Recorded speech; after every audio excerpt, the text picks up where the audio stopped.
Hello everyone, and welcome to this Tuesday edition of the 5-Star News. I'm Ben Dineski. We hope you all had a nice weekend. And get ready, because we have a jam-packed show for you today. We'll start you off with the announcement segment of our show. We call it Heritage Happenings, and is brought to you by our very own Cole Denton. Take it away, Cole. Hello Generals, we are back on 5 days a week, and welcome back to Heritage Happenings. Let's get to it. Yesterday, we returned to 5 days per week schedule. I'm really glad to be back, Generals, and I would like to stay back, so be sure to be safe. More information on Back to 5 Days is up next. The Cornhole Tournament is coming up on September 28th. The cost per admission is $20 per team. The event begins at 5:30 on the tennis courts. It always pays to know when your next break or extended weekend is. Fall break is coming up on October 11th to the 15th. Start making plans, Generals. And now on to our weather forecast. Today should be rainy and cloudy just like the entire weekend with a high of 79 and a 50% chance of rain. Wednesday will be, you guessed it, cloudy and damp with a high of 69 and an 80% chance of rain. Thursday should actually be sunny for a change with a high of 69 and a 10% chance of rain. Now on to our next segment. Thanks, Cole. And to the news now. Catoosa County Schools opened up their doors for 5 days a week, starting this week. 2 weeks of digital learning, followed by 2 weeks of hybrid, seem to do a lot of good bringing the county's COVID numbers down. Now, it's time to see if we can get those numbers at a low rate with everyone back together. We talked to the principal, Ronnie Bradford, and a few students about what we need to do here at Heritage to stay in regular schedule for the rest of the year. All right, folks, we're back 5 days a week. It's good to see everybody back in the building. For us to remain here 5 days a week and prevent the spread of COVID, we need your assistance on a few things. So please make sure that that you wear a mask whenever it's practical, that you keep social distance whenever there's room for you to keep social distance. If you would practice good hygiene by washing your hands and doing that frequently, or using hand sanitizer, make sure you cover your mouth when you cough or sneeze. Let's just take some small steps to stay together, keep from spreading. We'll continue to do most of the normal things that we do here at school. We'll begin pep rallies again. We'll just do some things outside instead of inside, and hopefully we'll be able to spread out a little bit more outside and have some fresh air and be able to keep from spreading around sickness. Also, students, if you're feeling sick, if you're having symptoms, please just stay home. Stay home and see how it goes. If you get better, great, come back. If you don't feel well, it's probably time to go to the doctor and just get a check. So we'll do these small things. We'll be able to stay together and continue to learn 5 days a week. I am really glad that we're back 5 days a week. It's going to be awesome to have all the kids back together. We can get a lot more done, and hopefully some grades will come up. So 5 weeks, we're going back to it. I kind of got mixed emotions about it. I really liked my home setting, doing the work from home. I really liked it. It felt easier for me. But for everyone else, it may have not been the same. But I feel like coming back 5 days a week will benefit all of us really well, because we'll actually be face-to-face with our teachers. So who knows? It's good, bad, who knows? But great to be back. Good to hear, and we need to try our best to adhere to those tips. Moving on now, and here are 5-star news like we like to showcase. What's going on down in our media center once a week with a segment we like to call Book Talk. Last week, Ms. Godfrey highlighted several books that related to 9/11. This week, she'll be talking about a book that showcases the International Week for Deaf People. Here's 5-star news reporters Tate Thomas and Caden Seabolt with the report. This week's Book Talk focuses on a book related to deafness. September 20th to 26th celebrates the International Week of Deaf People. And so the book that we want to talk about today deals with that. If you want to learn more about the International Week of Deaf People, you can check out this website. Miss Petrinas. The story is about Mia and a new deaf girl at an all-hearing public school. It is about how she navigates a new city, a new public school, and a new culture. She overcomes several obstacles and builds some great relationships along the way. Thanks, Tate, and let's get everyone to a quick commercial break now. But sports comes up next. Carson and Tate are both here to catch up on all things general sports, and we'll have an update on the annual HHS shopping cart parade that takes place here on homecoming week. Hey guys, this is Coach David Gibson coming at you from the weight room here at Heritage High School. I want to let you guys know one more week we'll be changing that calendar to Squat-tober. If the bar ain't bending, you're just pretending. We're going to get after it the month of October, which is now Squat-tober. We're going to squat every single day in the weight room. Some variations, some different form of squats, some heavy, some light, some fast, some a little slower, more controlled. But it's going to be just a fun time to work on that squat movement pattern. In order to celebrate that, we are going to sell Squat-toberfest t-shirts. I'm wearing one right now.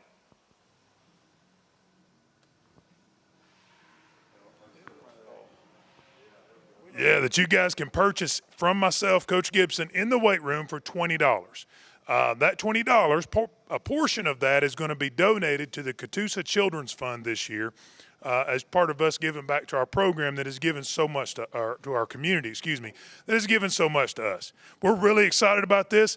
These T-shirts are on sale this week, so we can order them and get them back in for October as soon as possible. So by this Friday, bring your $20 to the weight room. It can be cash, check, or if we need to, I do have access to a Venmo that we can use and get the money transferred. So guys would love to have your business and help us out with that so we can not only help our weight room out, but also give back to our community in some portion as well. Come help us celebrate Squat-tober with a T-shirt this week. Welcome to Sports Hour. I'm Tate Thomas. He's Carson Green, and we want you to start off with some football this Tuesday. Yes, glad to be back, Tate. And our football team went down to Rome this weekend to take on Darlington. A win will keep them perfect on the year. Can we do it? Here's five-star sports reporters Hayden Johnson and Tanner Eady with the report. Hey guys, this is Coach David Gibson. We're talking about last Friday night's game with Darlington. Unfortunately, we came away on the losing end 28-7. It was actually a tight game up through about midway in the third quarter. Man, our kids played hard. That's one thing. Our whole team is just a true max effort group of kids. I mean, they play hard the whole time, and their effort has been outstanding the entire season through the 3 games that we've played. Man, we had some opportunities the other night and just couldn't capitalize. We had a 12-play offensive drive, an 11-play offensive drive. We had opportunities to score. Julian Sexton did score on a 45-yard touchdown run.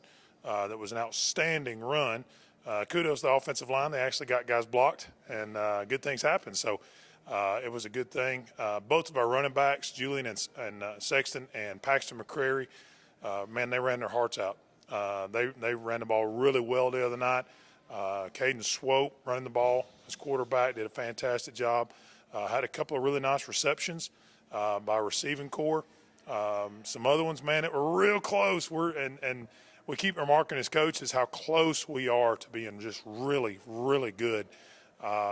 Sometimes that ball's just beyond our fingertips, or we just mishandle it, or something of that nature. Our defense created some turnovers again, which is huge at any level of football. So, they're doing some good stuff. They create a lot of negative plays against Darlington's offense.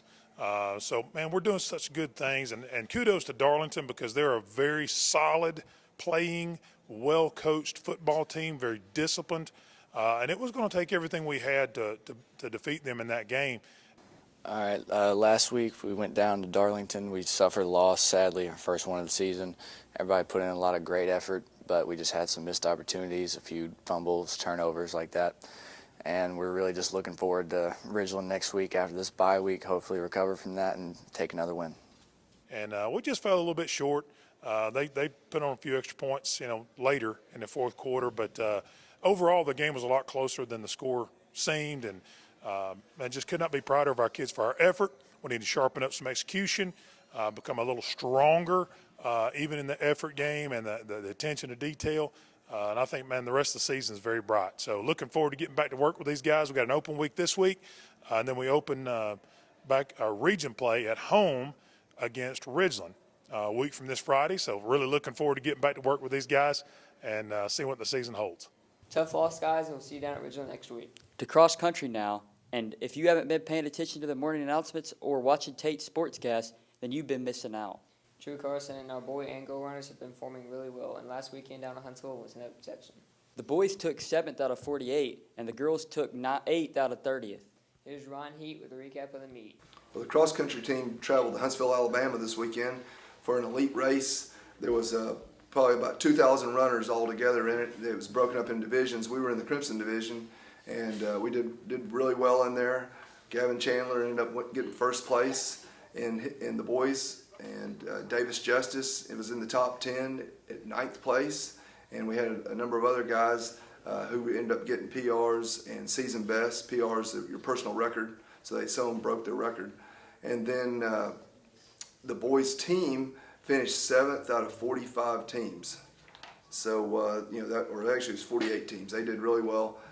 We had a pretty good race on Saturday. It was in Huntsville, Alabama. It was really fast guys and really fast scores. Our team went out and we competed pretty strong. We were able to take 7th overall. I was able to win the race. Davis Justice was able to get 9th. It was overall a really good race. It felt good to finally be back and win a race and just be able to compete again. The girls team also did really well. They were 8th out of 27 teams, and Zoe St. John, a freshman, she finished 3rd out of 244 runners. So she did really well also. Congrats, everyone, and keep up the good work. And finally, let's get you guys to some volleyball, as our ladies had some good competition up in Chattanooga at the Pepsi tournament. Right, Tate, and teams all over the region traveled to compete in this tournament. They did face some tough schools too. Let's hear from Coach Cooper right now. So this weekend we were in a really tough pool on Friday night. In fact, 2 of the teams that we lost to on Friday were the 2 teams in the championship out of 16. So it was a really tough competition Friday night. I think we actually played pretty well on Friday. We competed, and I think that it's good to play that tough competition. Unfortunately, we didn't leave there till like 10:30 and had to be back at 7:15 the next morning, so I think we were a little tired. And by the time it got to our 4th game on Saturday, we really didn't have a lot of energy left. So I think the Ray County team in the Silver Bracket Finals was a team that we definitely could have beat. I just think we weren't physically prepared to play that many games in that such a short time period. I think it gives us like a better look at how we're going to look facing tougher teams in region play, and it'll help us like figure out a rotation that'll work best for it. Okay, what can y'all learn from playing together this weekend?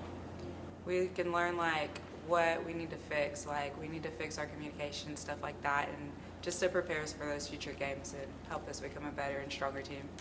Thanks for sports, you two. And now, let's talk about one of the bigger events our school hosts every single year, the Homecoming Shopping Cart Parade. This event leads right into Homecoming Game Pep Rally and is always a heat here at the school. 5-Star News reporters Kenneth Stafford and Noah Crittenton caught us up with Miss Petty's yesterday to find out more about this year's parade. We're really excited that we're going to be able to have our shopping cart parade again this year. We didn't get to do it last year. We had an abbreviated version of the parade, but we're going to move forward and have our full parade this year. So that basically means that all of our clubs and organizations and classes are going to decorate a shopping cart for homecoming, and we are going to have a parade. That parade usually means that we go in front of the middle school and we parade in front of the middle school kids. We come back into the stadium and bring our carts into the stadium. So basically any club or organization can participate in the parade. The classes, so like the freshman class, sophomore class, juniors and seniors, they get to all create a shopping cart and participate in the parade. Clubs like FBLA and FFA and SGA, all of those organizations a lot of times participate in the parade. So it's a lot of fun. We do give certificates for and reward our first place, second place, and third place participants as far as who has the best shopping cart and who can do it the best. So not really a theme for homecoming. We have talked about doing that in the past, but we always kind of decide that everybody can be as creative as they want to. We're playing Bridgeland for homecoming, so the Panthers. So anything that you can incorporate that into your shopping cart theme is the best. Does it reflect who we're playing, and does it reflect our homecoming and our school? Those are the things that judges will be looking for. So looking forward to it. I think it's going to be a lot of fun. You've got 2 weeks to decorate your carts, so get working. Can't wait to see what you guys come up with. Thanks, Cannon and Noah. And with that, we'll wrap up this Tuesday edition of the 5-Star News. We'll see you again on Friday with a brand new report. But until then, stay classy, Heritage.